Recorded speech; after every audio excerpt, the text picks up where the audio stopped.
Hello guys, ഇന്ന് നമ്മൾ വന്നിരിക്കുന്നത് അനന്തുവിനെ കൊണ്ട് അനന്തുവിന് അധികം താല്പര്യമില്ലാത്തതിൽ കുറച്ച് മടിയുള്ള ഒരു കാര്യം ചെയ്യിപ്പിക്കാൻ വേണ്ടിയാണ്. അനന്തു ഇന്നേ വരെ ബിഗ് ബോസ് സീസൺസ് കണ്ടിട്ടേയില്ല. സോ അനന്തുവിനെ കൊണ്ട് ഞാൻ ബിഗ് ബോസ് അഗ്നിപരീക്ഷ കാണിപ്പിച്ചു. ആൻഡ് അതിൻ്റെ ഫസ്റ്റ് 2 എപ്പിസോഡ് കണ്ടിട്ടുള്ള അനന്തുവിൻ്റെയും എൻ്റെയും ഒപ്പീനിയൻസ് ആണ് ഇന്നിവിടെ നമ്മൾ പറയാൻ പോകുന്നത്. ആദ്യമായിട്ട് തന്നെ ഫസ്റ്റ് കണ്ടതിൻ്റെ ഒരു ഇത് പറ. ബേസിക്കലി ഞാൻ ബിഗ് ബോസ് ഷോ അങ്ങനെ കാണുന്നൊരു വ്യക്തിയൊന്നുമല്ല. എനിക്ക് അതിനോട് പ്രത്യേകിച്ച് അങ്ങനെ ഒരു ഇൻട്രസ്റ്റ് തോന്നിയിട്ടില്ല. പൊതുവേ റിയാലിറ്റി ഷോസ് ആണെങ്കിലും വളരെ സെലക്റ്റീവായിട്ടാണ് ഞാൻ കണ്ടിട്ടുള്ളത്. പണ്ട് കാണുമായിരുന്നു, ഇപ്പോൾ ഒരുപക്ഷെ താല്പര്യം കുറഞ്ഞതായിരിക്കും. കുട്ടിക്കാലത്തേക്ക് സ്റ്റാർട്ട് ചെയ്യുന്ന ടൈമിലാണ് അതിനോട് ഇൻട്രസ്റ്റ് ഉണ്ടായിരുന്നത്. അതിന് ശേഷം ബിഗ് ബോസ് പോലെയുള്ള ഏതായാലും ബിഗ് ബോസ് ആണെങ്കിലും നമ്മൾ റിയാലിറ്റി ഷോസ് കാണുന്നത് വളരെ കുറവാണ്. ഇതിനു മുമ്പുള്ള സീസൺസ് ഇപ്പോൾ തന്നെ 7 സീസൺ അല്ലേ, 7 സീസൺ ഞാൻ മുഴുവനായിട്ട് ഒന്നും തന്നെ കണ്ടിട്ടില്ല. ബിഗ് ബോസ് കണ്ടിട്ടേ ഇല്ല എന്ന് ഞാൻ പറയില്ല. ഇപ്പം നമ്മുടെ വീട്ടിലെല്ലാവരും കാണുമല്ലോ. അപ്പോൾ അതുമ്പോൾ അങ്ങോട്ട് പോകുമ്പോഴും ഇങ്ങോട്ട് പോകുമ്പോഴും നമുക്ക് അതിൻ്റേതായിട്ടുള്ളൊരു ഇമ്പാക്റ്റ് അല്ലെങ്കിൽ കുറേ വിഷ്വൽസ്, സൗണ്ട് അങ്ങനെയൊക്കെ ഉണ്ടാവും. പിന്നെ അതുകൂടാതെ അതിലുള്ള എല്ലാ പാർട്ടിസിപ്പൻസും വളരെ ഫേമസ് ആണ്. അവരുടെ പേര് നമ്മളിങ്ങനെ റിപ്പീറ്റായിട്ട് കേൾക്കും. കാരണം നമ്മൾ എവിടെ ചെന്നാലും ഇതിൻ്റേതായിട്ടുള്ളൊരു ചർച്ചകൾ ഉണ്ടാവും. അപ്പോൾ ഈ ചർച്ചകൾ നടക്കുന്ന സമയത്ത് നമ്മൾ അതിനെക്കുറിച്ച് ശ്രദ്ധിക്കും. അപ്പോൾ അങ്ങനെയാണ് ബിഗ് ബോസ് എൻ്റെ മനസ്സിലേക്ക് വന്നത്. പക്ഷെ കാണാനുള്ള ശ്രമങ്ങൾ ഞാൻ നടത്തി നോക്കി, അത് പരാജയപ്പെട്ടു.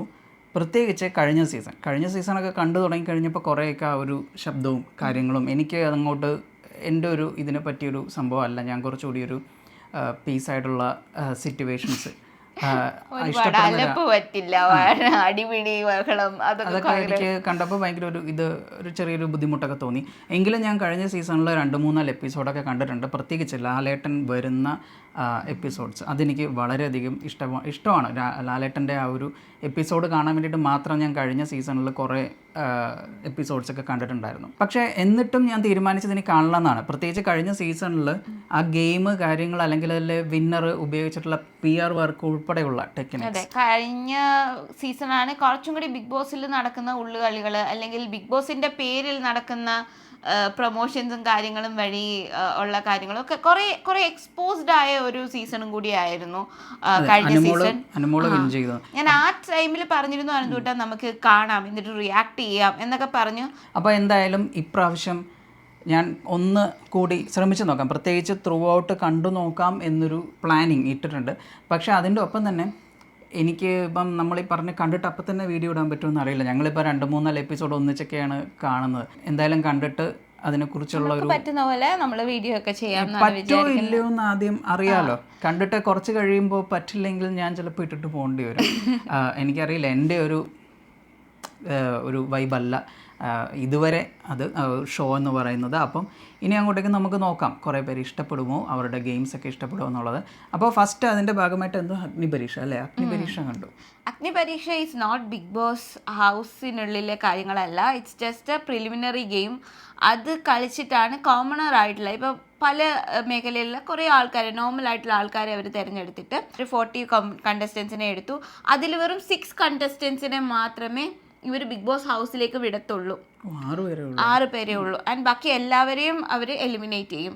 സോ ഇത് അതിൻ്റെ ഒരു പ്രിലിമിനറി ഗെയിം അല്ലെങ്കിൽ ഒരു ടെസ്റ്റ് ആണെന്ന് വേണമെങ്കിൽ പറയാം. ഓക്കെ. ആൻഡ് ഇനി ഇപ്പം നമ്മൾ ഫസ്റ്റ് 2 ഡേയ്സിൽ ഇത് കണ്ടിട്ടുള്ളൂ. എല്ലാവരും കോമണേഴ്സ് എന്നാണോ? ചിലർക്കൊക്കെ സോഷ്യൽ മീഡിയ ഉണ്ട്, ചിലർക്കൊക്കെ കുറച്ച് അങ്ങനത്തെ ഉള്ളു. എന്നാലും ഓൾമോസ്റ്റ് അത്ര പബ്ലിക് ആയിട്ടുള്ള ആൾക്കാരൊന്നും അല്ല. എല്ലാ പ്രാവശ്യവും 1 അല്ലെങ്കിൽ മാക്സിമം 2 പേരെയൊക്കെ വരാറുള്ളൂ. But Aneesh made some noise. And Aneesh കാരണം കൊണ്ട് ഒരുപാട് കോമണേഴ്സ് വരണം എന്നുള്ള പൊതു താല്പര്യത്തിന്റെ പേരിലാണ് അങ്ങനെ ഒരു തീരുമാനം വന്നെന്നുള്ളതാണ്. ലാസ്റ്റ് സീസണിലാണെങ്കിലും ഞാൻ കണ്ട കുറച്ച് എപ്പിസോഡിൽ ഞാൻ ശ്രദ്ധിച്ച ഒരാൾ എനിക്ക് തോന്നുന്നു അനീഷാണ് ആ ഒരു പേര്. പിന്നെ ഇപ്പൊ എല്ലാരും ഇങ്ങനെ പറയുന്നുണ്ടല്ലോ, എവിടെ ചെന്നാലും ചർച്ചയാണല്ലോ. അപ്പം ഇവന്തോ ചില കാര്യങ്ങളൊക്കെ എന്താ പറയാ, രണ്ടിലും നിലപാടുകൾ മീൻ കള്ളത്തരമൊക്കെ പറഞ്ഞിട്ടുണ്ട് കക്ഷി. പക്ഷെ എന്നാലും അതെനിക്കറിയില്ല, കുറച്ച് ഫെയർ ആയിട്ട് കളിച്ചിട്ടുണ്ടെന്ന് തോന്നിയിട്ടുണ്ടായിരുന്ന ഒരു പ്ലെയർ ആയിരുന്നു. നല്ല എന്താ പറയാ പിന്തുണ ഉണ്ടായിരുന്ന ഒരു ഇതാണ്. ശരി, അപ്പോൾ ഓൾറെഡി കണ്ടിട്ടുള്ള ആളെന്ന നിലയ്ക്ക് എന്ത് തോന്നുന്നു ഈ ഫസ്റ്റത്തെ ഈ ഒരു 2 എപ്പിസോഡിനാണ് ഇപ്പം ഞാൻ ഫസ്റ്റ് കണ്ടത്. അപ്പോൾ അതിനെക്കുറിച്ചുള്ള അഭിപ്രായം നീ പറ. എൻ്റെ അഭിപ്രായം രസമുണ്ട്.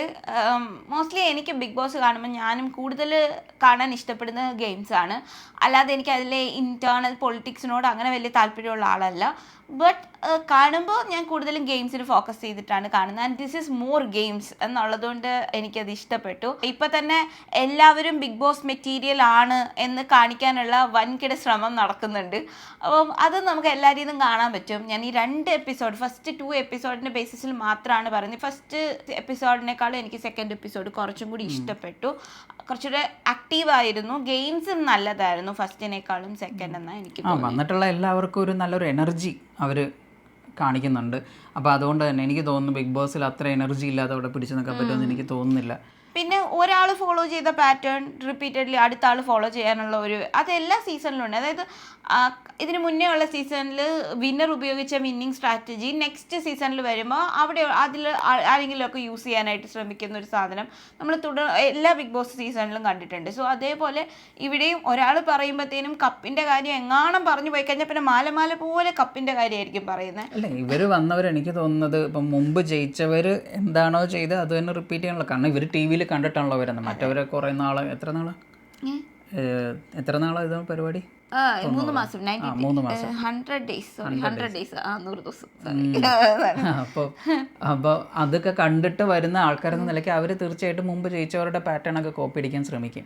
ഞാൻ ഗെയിം കണ്ടപ്പോൾ എനിക്ക് തോന്നിയ ഒരു കാര്യം എന്ന് പറയുന്നത് ഫസ്റ്റത്തെ ഗെയിം മറ്റേ കീയും പൂട്ടും അത് എനിക്ക് കോമഡി ആയിട്ട് തോന്നി. അത് എന്തിനാണ് നടത്തിയെന്ന് അറിയില്ല. അത് മേ ബി ഇതിൽ അങ്ങനെ സിസ്റ്റം ഉണ്ടായിരിക്കട്ടെ, എനിക്കറിയില്ല. ഞാനത് ആദ്യം ഞാൻ വിചാരിച്ചു 20 പേരെ ഒറ്റയടിക്ക് എലിമിനേറ്റ് ചെയ്യാനുള്ള വഴിയാണെന്ന്. പക്ഷെ അല്ല, അവര് ഫസ്റ്റ് ആരെ ഇതിലേക്ക് ഫസ്റ്റ് കിട്ടാതെ പോകുന്നവർക്ക് വീണ്ടും ഓപ്പർച്യൂണിറ്റി കൊടുക്കുന്നുണ്ട്.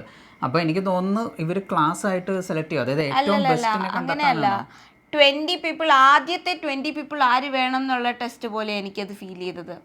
ഈ മൊത്തം 40 പേരും കൂടെ കൊണ്ടുവരുമല്ലായിരുന്നല്ലോ അവരുടെ പ്ലാൻ എന്ന് തോന്നുന്നു. അവരെ ഫസ്റ്റ് 20 ആര് വേണം, ഫസ്റ്റ് 20 സ്റ്റേജിലേക്ക് വരുന്നത് ആര് വേണമെന്ന് നോക്കുന്ന ഒരു ടെസ്റ്റ് പോലെ ആയിരിക്കും. ശരിക്കും പറഞ്ഞാൽ അവർ പക്ഷെ നമ്മളെ മിസ്ലീഡ് ചെയ്തു. We thought they were eliminated. Game set ചെയ്തിട്ടുള്ളവർക്ക് എന്തെങ്കിലും പ്ലാനിങ് കാര്യങ്ങളൊക്കെ ഉണ്ടാവും. മേ ബി എഫിഷ്യൻ്റ് ആയിട്ടുള്ള, കാരണം 6 പേരല്ലേ ഉള്ളൂ. അപ്പോൾ 6 പേരെ ചൂസ് ചെയ്യാൻ വേണ്ടിയിട്ടുള്ള ഒരു പ്ലാനിങ് അവർ തീർച്ചയായിട്ടും ഇതിൻ്റെ അകത്ത് നടത്തിയിട്ടുണ്ടാവും. മുമ്പത്തെ കണ്ടസ്റ്റൻസ് വിന്നേഴ്സ് തന്നെയാണ് അവരെല്ലാവരും. ജഡ്ജിനി ഉണ്ട്, ആ ഫസ്റ്റ് സീസണിൽ ഉണ്ടായിരുന്നതാണ്. Riyas also I think 4th സീസണിൽ ഉണ്ടായിരുന്നതാണ്. And Akhil Marar 5th season വിന്നറായിരുന്നു, ടൈറ്റിൽ വിന്നറായിരുന്നു. സോ ഒരാൾ മാത്രമേ വിന്നറുള്ളൂ. Riyas was a good player. എനിക്ക് തോന്നുന്നു 4th സീസണിൽ അത്യാവശ്യം നല്ലൊരു game changing, I mean Robin എന്ന് പറഞ്ഞ പുള്ളീനെ അറിയില്ലേ, ആ പുള്ളീനെ ഔട്ടാക്കാൻ കാരണം തന്നെ റിയാസ് ആണ്. അങ്ങനത്തെ ഒരു ഗെയിം കളിച്ചിട്ടുള്ള ആളാണ്. എനിക്ക് തോന്നുന്നു ഇവര് ആ ടൈറ്റിലൊക്കെ ഗെയിം ചേഞ്ചർ, എന്താ ഫിയർലെസ്, പിന്നെന്തുവാ റഫ് ആൻഡ് ടഫ്. പിന്നെ അഖിൽമാർ എവിടെ ചെന്നാലും നല്ല ഇതായിട്ട് നിൽക്കുന്നത് കൊണ്ട് അഖിൽമാർക്ക് അങ്ങനെ. എനിക്ക് ജഡ്ജിങ് പാനലിൽ ഗുഡായിട്ട് തന്നെ തോന്നിയത് രഞ്ജിനി ആണെങ്കിലും റിയാസ് ആണെങ്കിലും അഖിൽമാരാണെങ്കിലും നല്ല രീതിയിൽ തന്നെ അവർ ജഡ്ജിങ് ചെയ്തതായിട്ട് എനിക്ക് തോന്നി. ഐ മീൻ ആ വന്നിട്ടുള്ള മത്സരാർത്ഥികൾ അല്ലെങ്കിൽ അവരെല്ലാവരും കൺട്രോൾ ചെയ്ത് നിർത്തുക എന്ന് പറയുന്നൊരു സംഭവം ജഡ്ജസ് ചെയ്തിട്ടുണ്ട്. ഈവൻ അവർക്ക് നല്ല നല്ല രസം ഉണ്ടായിരുന്നു. എനിക്ക് ലീഡർഷിപ്പ് ക്വാളിറ്റി അവർക്കുണ്ട്. അവർ നന്നായിട്ട് അതിനെ എക്സ്പീരിയൻസിൻ്റെ ആയിരിക്കും സംഭവങ്ങൾ. അപ്പോൾ അവരുടെ ആ ഒരു ജഡ്ജിങ് സംഭവങ്ങളൊക്കെ നല്ലതായിരുന്നു. അവർ കൗണ്ടറൊക്കെ നല്ലതായിരുന്നു. അഖിൽമാരാണെങ്കിലും ചില സമയത്തൊക്കെ കറക്റ്റ് നല്ല പോയിന്റ്സ് പറയുന്നതായിട്ട് എനിക്ക് തോന്നി. അപ്പോൾ എനിക്ക് തോന്നി മേ ബി ഈ പറഞ്ഞ പോലെ അവരുടെ മുമ്പത്തെ സീസൺ ഒന്ന് വേണേൽ കണ്ടു നോക്കാം. ഐ മീൻ അവരുടെ ഗെയിം എങ്ങനെയായിരുന്നു എന്ന് അറിയാം. Akhil Marar was A really good player. നന്നായിട്ട് കളിച്ചിട്ടുണ്ടായിരുന്നു 5th സീസൺ. സോ നമ്മളിപ്പോൾ കൂടുതൽ ഇങ്ങനെ ഇതായിട്ട് പോവാതെ, കാരണം എനിക്കറിയാത്തത് കൊണ്ട് നമ്മളിപ്പോൾ ഇനി പഴയ കാര്യങ്ങളൊക്കെ ചർച്ച ചെയ്തുകൊണ്ടിരിക്കും. ഓൾറെഡി കണ്ടവർക്ക് മേ ബി ബോറിംഗ് ആയിരിക്കും. അപ്പോൾ അതുകൊണ്ട് വേണ്ട, sorry. Anyway, so first episode നമ്മൾ കണ്ടതിൽ നമ്മളുടെ അഭിപ്രായങ്ങൾ പറയാം. ആദ്യം തന്നെ ലോക്ക് ആൻഡ് കീ ആ സംഭവം കലവിലായി പോയെന്ന് തോന്നുന്നു. എല്ലാവരും കൂടി ആ ഒരു ഫസ്റ്റ് ആ ഒരു കിട്ടണം എന്നുള്ള സാധനം കൊണ്ട്. ആൻഡ് അതിൽ പക്ഷേ ജഡ്ജസിൻ്റെ ആണെങ്കിലും കുറച്ച് ശ്രദ്ധ കിട്ടാനിടയായത് പൂജ എന്ന് പറഞ്ഞ ലാസ്റ്റ് 20th പേഴ്സണായിട്ട് സെലക്ട് ആയ ആ കുട്ടിയാണ്. ആക്ച്വലി പൂജ ലോക്ക് തുറന്നില്ല, ബട്ട് ഷീ ഹാഡ് 2 ക്ലൂസ്. അപ്പം 2 ക്ലൂ ഉണ്ടായിരുന്നു. ഒരു പയ്യൻ അവിടെ കയ്യിൽ നിന്ന് കീ വാങ്ങിച്ചു, തുറന്നു തരാം എന്നുള്ള ഉദ്ദേശത്തിലാണെന്ന് വിചാരിച്ചിട്ട് അവൾ കീ കൊടുത്തു. പക്ഷെ അവൻ പിന്നെ കീ കൊടുക്കുന്നില്ല എന്ന് പറഞ്ഞ് ഇഷ്യൂ ഒക്കെ ഉണ്ടായി. അറ്റ് ലാസ്റ്റ് ജഡ്ജസ് ഒക്കെ ഇടപെട്ടിട്ട് എല്ലാവരോടും ചോദിച്ചിട്ട് തന്നെയാണ് അവളെ എടുക്കട്ടെ. Because she had 2 clues and ആൻസറും അറിയാം. സോ കീ ആ ലോക്ക് തുറക്കാൻ പറ്റിയിരുന്നെങ്കിൽ പുള്ളിക്കാരിയാണ് ഡിസേർവിങ് എന്നുള്ളത് കാരണം കൊണ്ട് പുള്ളിക്കാരി എടുക്കട്ടെ എന്നുള്ളത് ചോദിച്ചിരുന്നു. അപ്പോൾ എല്ലാവരും എഗ്രി ചെയ്തു. അങ്ങനെ പുള്ളിക്കാരി 20th പേഴ്സണായിട്ട് ഫസ്റ്റ് ഗ്രൂപ്പിൽ സെലക്ട് ആക്കപ്പെട്ടു. പക്ഷെ അത് പുള്ളിക്കാർക്ക് ഒരു ഭയങ്കര അഡ്വാൻറ്റേജ് ആയിട്ട് എനിക്ക് തോന്നി. കാരണം പൂജനെ പെട്ടെന്ന് അവർ റിയലൈസ് ചെയ്തു, റെക്കഗ്നൈസ് ചെയ്തു അത്രയും പേരിൽ നിന്ന്. ഇതിൽ അറ്റൻഷൻ ഗ്രാബിങ് ആണെന്നുള്ളത് എനിക്ക് 2 എപ്പിസോഡ് കണ്ടു കഴിഞ്ഞപ്പോഴത്തേക്ക് എനിക്ക് മനസ്സിലായത് ഇതിൽ നമ്മൾ അറ്റൻഷൻ ഗ്രാബ് ചെയ്യണമെന്നുള്ളൊരു ഫാക്ടർ ഭയങ്കര ഇമ്പോർട്ടൻ്റ് ആയിട്ടാണ്. ശരിയാണ്, കാരണം നമ്മൾ പെട്ടെന്ന് ആളെ നോട്ട് ചെയ്യും, ആളെ നോട്ട് ചെയ്യിപ്പിക്കണം. സാധനം ഭയങ്കര. പക്ഷെ എൻ്റെ അഭിപ്രായത്തിൽ പൂജ അത്ര എന്താ പറയുക ഇതായിട്ടുള്ള ഒരു പ്ലെയർ ആയിട്ട് എനിക്ക് ഫീൽ ചെയ്തില്ല. അതിലും എന്താ പറയുക കേപ്പബിൾ ആയിട്ടുള്ള കോമ്പറ്റീറ്റീവ് ആകാം. അപ്പൊ അതിൽ തന്നെ കീയുടെ കാര്യം വേറെ ആൾക്ക് കൊടുക്കുന്നു എന്ന് പറയുമ്പോൾ ഈ പറഞ്ഞതുപോലെ കോമ്പറ്റീഷൻ്റെ അല്ലെങ്കിൽ അതിന്റെ റൂൾസിന് കുറച്ച് ഡീവിയേഷൻ സംഭവിക്കുക ചെയ്യുന്നത്. അവസാനം വരെ അയാൾ ശ്രമിക്കുക എന്നുള്ളത് തന്നെയാണ് മറ്റൊരാൾക്ക് ഷെയർ ചെയ്യാതെ. കാരണം അയാളാണല്ലോ ജയിക്കേണ്ടത്, വേറൊരാൾ ഹെൽപ്പ് ചെയ്ത് തന്നിട്ടല്ലല്ലോ ജയിക്കേണ്ടത്. അപ്പൊ അത് നോക്കേണ്ട ഒരു കാര്യം ഉണ്ടായിരുന്നു. ആൻഡ് പുള്ളിക്കാരി പെട്ടെന്ന് ഇമോഷണലായി. But she has that power, like എന്താ പറയുക, എനിക്ക് എന്തായാലും ഞാൻ നേടും അങ്ങനത്തെ ഒരു സാധനമുണ്ട്. ഷീ സെറ്റ് ഞാൻ ഇനി ആരെയും ട്രസ്റ്റ് ചെയ്യില്ല, ഇവിടെ ആരെയും ട്രസ്റ്റ് ചെയ്യരുതെന്ന് എനിക്ക് മനസ്സിലായി എന്നൊക്കെ പറഞ്ഞു. ദെൻ ഓൾസോ പിന്നെ വരുന്ന ഗെയിമിലാണെങ്കിലും she didn't perform well. So Pooja അത്ര വലിയൊരു അമേസിങ് സൂപ്പർ കണ്ടസ്റ്റൻ്റ് ആണെന്ന് എനിക്ക് തോന്നില്ല. But she has that fire in her, എങ്ങനെയെങ്കിലുമൊക്കെ നേടണം എന്നുള്ളൊരു സാധനം ഉണ്ടെന്ന് തോന്നുന്നു. പക്ഷെ എനിക്ക് ഗെയിംസിൽ എനിക്ക് തോന്നിയൊരു കാര്യം എന്ന് പറയുന്നത് നല്ല രസമുള്ള കുറേ ഗെയിംസാണ്, അത് ഓക്കെ ആയിരുന്നു.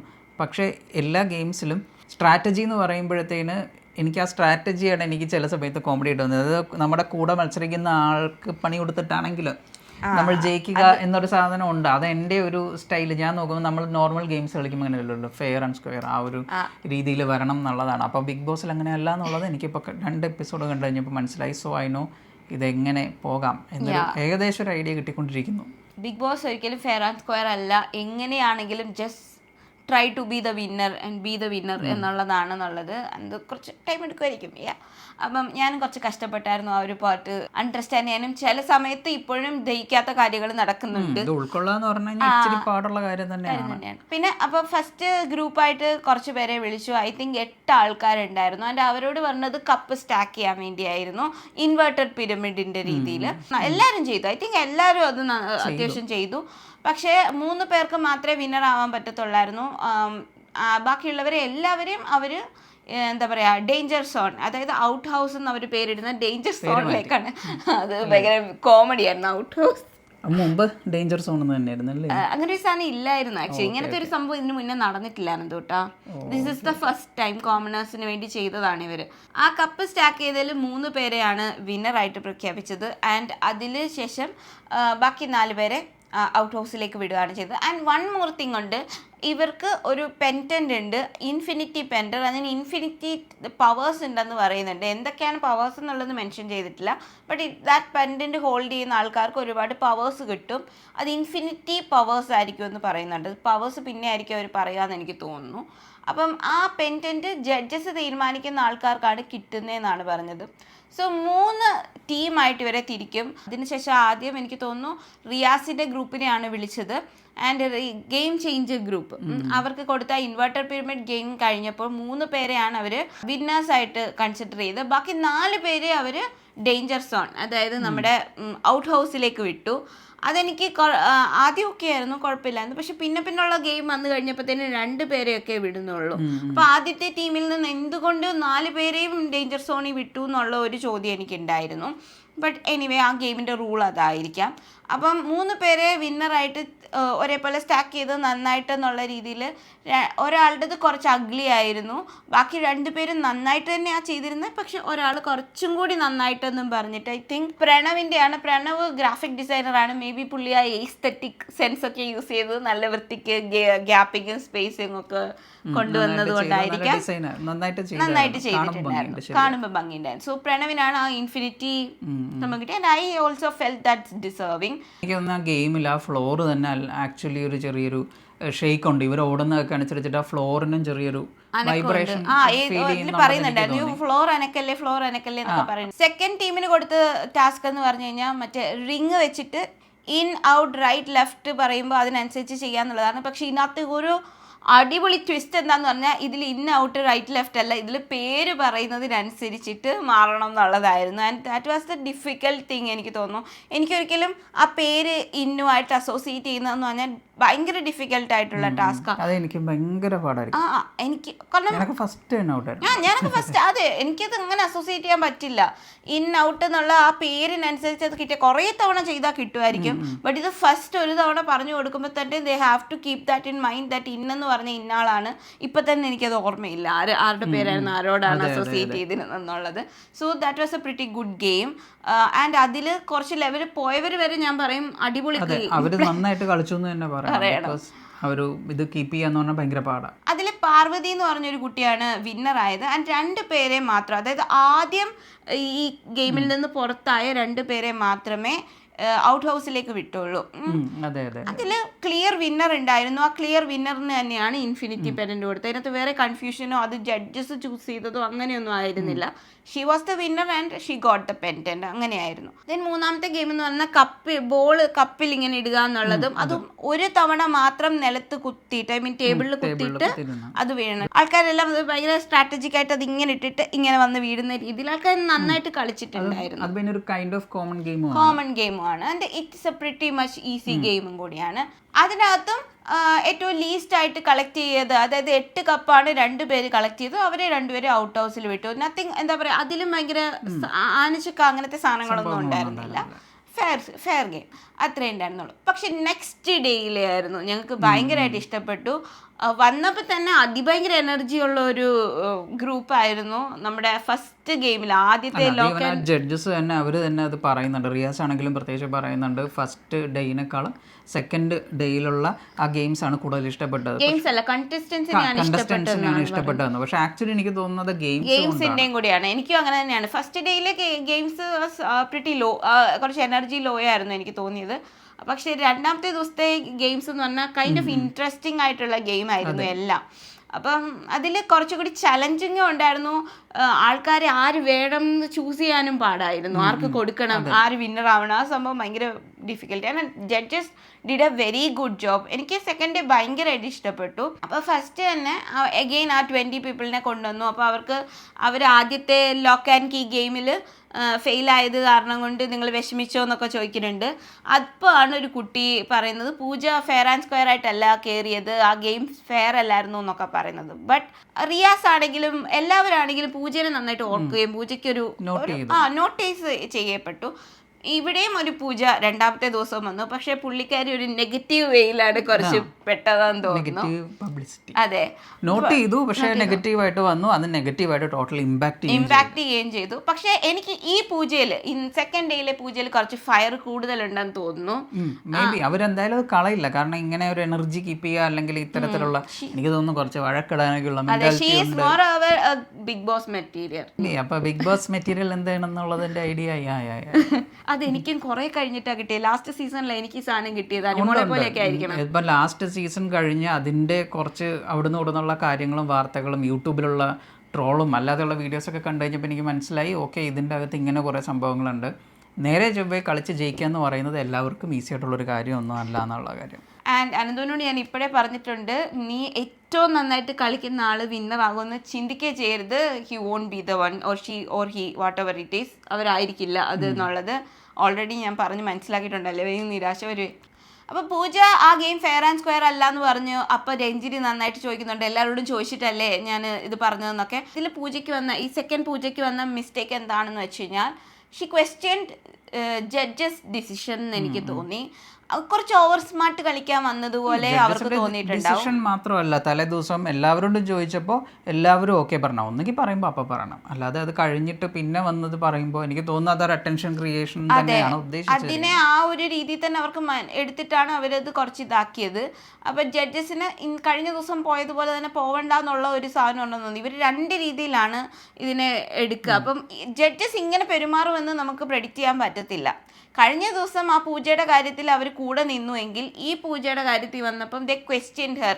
എന്തുകൊണ്ട് അപ്പം പറഞ്ഞില്ല, എല്ലാവരോടും ചോദിച്ചതല്ലേ, എന്തുകൊണ്ട് അപ്പം പറഞ്ഞില്ല ഡിസഗ്രിമെൻ്റ് ഉണ്ട് എന്നുള്ളതെന്നൊക്കെ ചോദിച്ചു. then അതങ്ങനെ കഴിഞ്ഞു. പിന്നെ ഗെയിമിലേക്ക് വന്നപ്പോഴും ഫസ്റ്റ് അവരുടെ ടീമായിരുന്നു. ആൻഡ് സ്റ്റാക്ക് ചെയ്യുക, ഇങ്ങനെ ജോമെട്രിക് ഷേപ്സ് സ്റ്റാക്ക് ചെയ്യുന്നതായിരുന്നു ഗെയിം. ഇവരിങ്ങനെ സ്റ്റാക്ക് ചെയ്തുകൊണ്ടിരുന്ന സമയത്ത് രാകേഷ് എന്ന് പറഞ്ഞ ആളുടെ സ്റ്റാക്ക് ചെയ്ത ഷേപ്പുകളെല്ലാം കൂടി ഈ പൂജയുടെ ഇതിലേക്ക് വന്ന് വീണ് പൂജയുടെയും മറിഞ്ഞ് വീഴുന്നുണ്ട് ബിൽഡ് ചെയ്തുകൊണ്ട് വന്ന്. അപ്പോൾ പൂജ അത്രയ്ക്കങ്ങ് ബിൽഡ് ചെയ്ത് പോയിട്ടൊന്നുമില്ല. രാകേഷ് കുറച്ചുകൂടെ ടോളായിട്ട് ബിൽഡ് ചെയ്തിട്ടുണ്ടായിരുന്നു കൂട്ടത്തിൽ. അപ്പോൾ പുള്ളിയായിരുന്നു ഏറ്റവും അല്ല അതിനും കൂടുതൽ ഉണ്ടായിരുന്നു. ബട്ട് രാകേഷ് കുറച്ച് പൂജനേക്കാളും പൊക്കത്തിലായിരുന്നു. ആണോ? എന്തായാലും തട്ടി വീണു. പക്ഷെ അതൊരു ആക്സിഡന്റ് ആയിട്ടാണ് എനിക്ക് ഫീൽ ചെയ്തത്. അതെ, എനിക്കും അങ്ങനെ തന്നെയാണ് ഫീൽ ചെയ്തത്.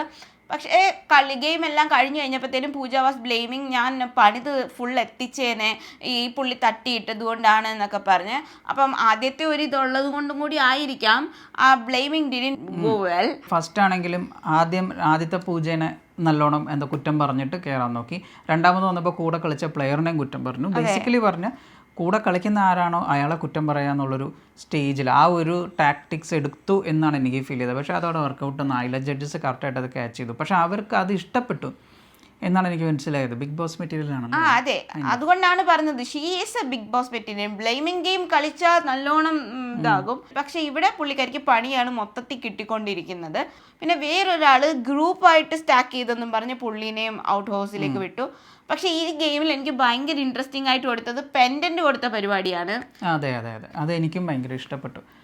ഇൻഫാക്ട് ഒരാൾ കംപ്ലീറ്റ് ചെയ്തെങ്കിലും ആദ്യം ചെയ്ത് എത്തിച്ചിട്ട് വീണു പോയിട്ട് അത് ബസർ ഇത് കഴിഞ്ഞിട്ടാ ബസർ അടിച്ചു കഴിഞ്ഞിട്ടാണ് എന്നാലും അത് വീണുപോയി. ആ പുള്ളിക്ക് കൊടുത്തത് എനിക്ക് ഇഷ്ടപ്പെട്ടു, ഷിജുവിന് അല്ലേ. അപ്പം ഷിജുവിനാണ് അത് ആ ഒരു പെൻഡന്റ് കൊടുത്തത്. പെൻഡന്റ് രണ്ടാമത് രാകേഷിന് കൊടുത്തു. ബിക്കോസ് റിയാസ് പറഞ്ഞു ചിലപ്പോൾ അതൊരു എന്താ പറയാ ബ്രില്യൻ ഗെയിം ആയിരിക്കാം, മറ്റേ ആളെ തകർത്തിട്ട് ഞാൻ വിൻ ചെയ്തില്ലെങ്കിലും കുഴപ്പമില്ല, ആള് വിൻ ചെയ്യരുത് എന്നുള്ള ആ സ്ട്രാറ്റജി ഉണ്ടല്ലോ. സോ ആ ഒരു സ്ട്രാറ്റജിക് ഗെയിം ആയിരിക്കും എന്ന് പറഞ്ഞിട്ട് രാകേഷിനും കൊടുത്തു. പക്ഷെ എനിക്ക് അതൊരു ശുക്കാരി ശമ്പു പോലെയായിരുന്നു ഫീൽ ചെയ്തത്. പുള്ളിക്ക് അബദ്ധം പറ്റിയതായിട്ട് തന്നെ എനിക്കും തോന്നിയത്. പക്ഷെ എനിക്ക് രാകേഷിനെ ഇഷ്ടപ്പെട്ടു. കാരണം പുള്ളിക്ക് ഒരു നല്ലൊരു എനർജി ഉണ്ട്. മിക്കവാറും നിങ്ങൾ ഈ പറഞ്ഞ ബിഗ് ബോസിലേക്ക് വന്നു കഴിഞ്ഞാൽ അവിടെ കുറച്ച് ആക്റ്റീവായിട്ട് നിൽക്കുന്ന ഒരാളായിരിക്കും. അതെ, അതുപോലെ സെലക്ഷൻ പ്രോസസ്സ് ജഡ്ജസ് അവരുടെ ടീമിലേക്ക് ആര് വരണം എന്നുള്ള സെലക്ഷൻ പ്രോസസ്സിൽ ഓരോ ചോദ്യങ്ങൾ ചോദിച്ചിട്ടാണ് അഖിൽ മാരാർ ആണെങ്കിലും റിയാസ് ഒക്കെ ആണെങ്കിലും സെലക്ട് ചെയ്തത്. അഖിൽ മാരാർ കുറച്ചും കൂടി എന്താ പറയുക ആ ഒരു ഫ്യൂഡ് ക്രിയേറ്റ് ചെയ്യുന്ന ടൈപ്പ് ഓഫ് ക്വസ്റ്റ്യൻസ് ആയിരുന്നു ചോദിച്ചിട്ടുണ്ടായിരുന്നത്. ലൈക്ക് ഇപ്പോൾ ഇവിടുന്ന് ഒരാൾ പോകണമെന്നുണ്ടെങ്കിൽ ആര് എലിമിനേറ്റ് ആയി പോകണം എന്നുണ്ടെങ്കിൽ ആരെ ആയിരിക്കും ചൂസ് ചെയ്യുക, അങ്ങനെ ധൈര്യമായിട്ട് ചൂസ് ചെയ്യാൻ പറ്റുന്ന ഒരാളുണ്ടെങ്കിൽ ചൂസ് ചെയ്താൽ എൻ്റെ ഗ്രൂപ്പിലേക്ക് വാ എന്നൊക്കെ പറഞ്ഞു. അപ്പോൾ ഒരാൾ രാകേഷിനെ പറയുന്നുണ്ടായിരുന്നു. സോ അങ്ങനത്തെ കാര്യങ്ങൾ അത് ആ ഒരു ഫ്യൂഡ് കൊണ്ടുവരാൻ വേണ്ടിയുള്ള സാധനമാണ്. അത് കൊള്ളാം. പിന്നെ ഇതിലൊരാൾ ഇങ്ങനെ സ്റ്റാക്ക് ചെയ്ത് തറയിൽ വെച്ചിട്ട് മേളിൽ വെച്ച ആ പുള്ളി നന്ദകിഷോർ എന്നാണെന്ന് തോന്നുന്നു പുള്ളിയുടെ പേര്. ആ പുള്ളിയുടെ പക്ഷെ സ്ട്രാറ്റജി ആയിട്ട് ജഡ്ജസ് എടുത്തില്ല അതിനെ. അത് സിംഗിൾ വൺ വെച്ച് ചെയ്യേണ്ടതായിരുന്നു, അതിന്റെ അത് ചെയ്തില്ല എന്ന് പറഞ്ഞ് പുള്ളിനെ അപ്പൊ തന്നെ ഫോളോ ചെയ്തില്ല. ഫോളോ ചെയ്തിട്ടാണല്ലോ സ്ട്രാറ്റജീസ് ഡിഫറെന്റ്. പൂജേനെയും നന്ദകിഷോറിനെയും അങ്ങനെ ഔട്ട് ഹൗസിലേക്ക് വിട്ടു. ആൻഡ് ഇതിനകത്ത് ഫുള്ളി സ്റ്റാക്ക് ചെയ്ത് അവിടെ അപ്പോഴും നിർത്തിയിരുന്ന ആൾക്ക് കപ്പ് കൊടുത്തില്ലായിരുന്നു. ആ പുള്ളി ഇങ്ങനെ നിൽക്കുന്നുണ്ടായിരുന്നു. He was like thank you പറയാൻ വേണ്ടി റെഡി ആയിട്ട് നിൽക്കുകയായിരുന്നു. പക്ഷേ നിർഭാഗ്യവശാൽ എല്ലാം സ്റ്റാക്ക് ചെയ്ത് വെച്ചിരുന്ന ആൾക്കല്ല, ഇടിഞ്ഞു വീണു പോയ ആൾക്കാണ് കൊടുക്കുന്നതെന്ന് പറഞ്ഞപ്പോഴത്തേന് പുള്ളിയുടെ കൈ ഇങ്ങനെയായി. ദെൻ കുറച്ച് കഴിഞ്ഞപ്പോൾ ഇങ്ങനെയായി. അങ്ങനെ പോകുന്നുണ്ടായിരുന്നു. പുള്ളിക്ക് കിട്ടിയില്ല പെൻഡന്റ്. അപ്പം അങ്ങനെയായിരുന്നു ആ ഫസ്റ്റ് ഗെയിം പോയത്. രണ്ടാമത്തെ ഗെയിം മറ്റേ കൂലിങ്ങനെ പിടിച്ചിട്ട് അടുത്ത ആള് പാസ് ചെയ്യുന്ന ടൈപ്പ് ആ ഗെയിം ആയിരുന്നു. അതായിരുന്നു one of the most interesting game ആയിരുന്നു. ആക്ച്വലി ഇത് റീപ്ലേ ഒക്കെ ചെയ്യേണ്ടി വന്നിരുന്നു. അതൊക്കെ ഇൻട്രസ്റ്റിംഗ് ആയതുകൊണ്ട് ഗെയിമിന്റെ ആ ഒരു സംഭവങ്ങളും ഉണ്ടല്ലോ, അതിനിടയിൽ നടന്ന കാര്യങ്ങളും ഇൻട്രസ്റ്റിംഗ് ആയിട്ട്. അളകനന്ദ എന്ന് പറഞ്ഞ ആ കുട്ടി ഭയങ്കര ഇങ്ങനെ അല്ല ചെയ്യേണ്ടത്, കരയുവാണോ പരിതപിക്കുകയാണോ എന്താ ചെയ്യുന്നതെന്ന് പറയാൻ പറ്റാത്ത രീതിയിൽ ആ കുട്ടി വിഷമിക്കുന്നുണ്ടായിരുന്നു. ആൻഡ് അളകനന്ദ കോഴിക്കോടൻ ഭാഷയാണെന്നും പറഞ്ഞ് കുറച്ച് ചീത്ത വിളിച്ചു. അങ്ങനെയാണോ നിങ്ങളുടെ? എനിക്കറിയില്ല, കോഴിക്കോടുകാർ പ്ലീസ് കമന്റ്. TV ഷോയിൽ വരുമ്പോൾ കുറച്ചുകൂടി ഇതാവാം. കണക്കിന് അവിടെ എന്താ ബിഗ് ബോസ് ഹൗസിൽ പോയി കഴിഞ്ഞു കഴിഞ്ഞാൽ എങ്ങനെ ഇരിക്കും, ഇതിന്റെ അപ്പുറം നമ്മൾ പ്രതീക്ഷിക്കാമെന്നുള്ളതാണ്. ആൻഡ് ഇത് കൊച്ചുകുട്ടികളും കൂടെ കാണുന്ന ഒരു ഷോയാണ്. പിള്ളേർ ഒരുപാട് പേരുണ്ട് ഇത് ഇഷ്ടപ്പെടുന്ന. അങ്ങനെ നിങ്ങൾക്ക് പബ്ലിക്കലി ബിഹേവ് ചെയ്യാൻ പറ്റും എന്നൊരു പിക്ചർ അത് കൊടുക്കുകയാണ് ചെയ്യുന്നത്. അത് കൈൻഡ് ഓഫ് റോങ് ആയിട്ട് തോന്നി. ബട്ട് എനിവേ ഗെയിമിന്റെ കാര്യത്തിലേക്ക് വരുമ്പോൾ ഗെയിം നല്ല രസം ഉണ്ടായിരുന്നു. പക്ഷെ എനിക്ക് അതിൻ്റെ അകത്ത് ഇപ്പോൾ അതിൽ താഷിയല്ലേ ജയിച്ചത്? അപ്പോൾ അതിൽ ഫൈനൽ ആ ഒരു സംഭവമാണ് കാണേണ്ടത്. ജെറ്റിയുടെ പെർഫോമൻസും ജെറ്റിയുടെ ആ ഒരു ചീറ്റിംഗ് പ്രോസസ്സും നമ്മൾ കണ്ടു. പ്രത്യേകിച്ച് ഫൈനലൊക്കെ ആയപ്പോഴത്തേക്കും അങ്ങ് തുള്ളി ഓവർ ഡാൻസ് കളിച്ച് നൈസായിട്ട് ആ കോല് വലിച്ചെറിഞ്ഞ് താഷി എടുക്കാൻ ഒട്ടും പറ്റാത്ത രീതിയിൽ നേരത്തേക്ക് വലിച്ചെറിഞ്ഞിട്ടാണ് പുള്ളിക്കാരി താഷിയുടെ ഇത് കയറി പിടിച്ചത്.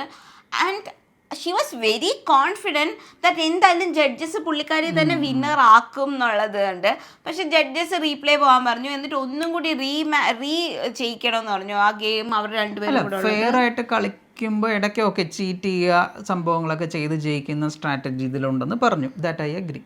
പക്ഷെ അങ്ങനെ നിൽക്കുമ്പോൾ പോലും ഒരു മര്യാദ, അപ്പോഴെങ്കിലും ഒരു അല്പം മര്യാദ കൂടി ആവാം എന്നെനിക്ക് തോന്നി. അതായത് വടി ഇപ്പോൾ അയാളുടെ അവിടെ കുത്തിയിട്ടിട്ട് അയാൾക്ക് പിടിക്കാൻ വരുന്ന സമയത്ത് അതിൽ നിന്ന് പിടിവിട്ട് കളഞ്ഞ് അയാൾക്ക് കിട്ടാത്ത രീതിയിൽ പിടിവിട്ട് കളഞ്ഞിട്ട് വേണമെങ്കിൽ മറ്റേത് എടുക്കാൻ പോയാൽ കുഴപ്പമില്ല. പക്ഷെ ഇത് വലിച്ചെറിഞ്ഞ് അയാൾക്ക് യാതൊരു സാധ്യതയില്ലാത്ത രീതിയിലാണ് ചെയ്തത്. അതൊട്ടും ഫെയർ അല്ലാത്തൊരു, ഈവൻ അത് സ്ട്രാറ്റജി ആയിട്ട് പോലും എനിക്ക് ഫീൽ ചെയ്തില്ല. പിന്നെ ജഡ്ജസിന് അതിൽ തോന്നി, അതുകൊണ്ട് അവർ ചൂസ് ചെയ്യാമെന്ന് വിചാരിച്ചു.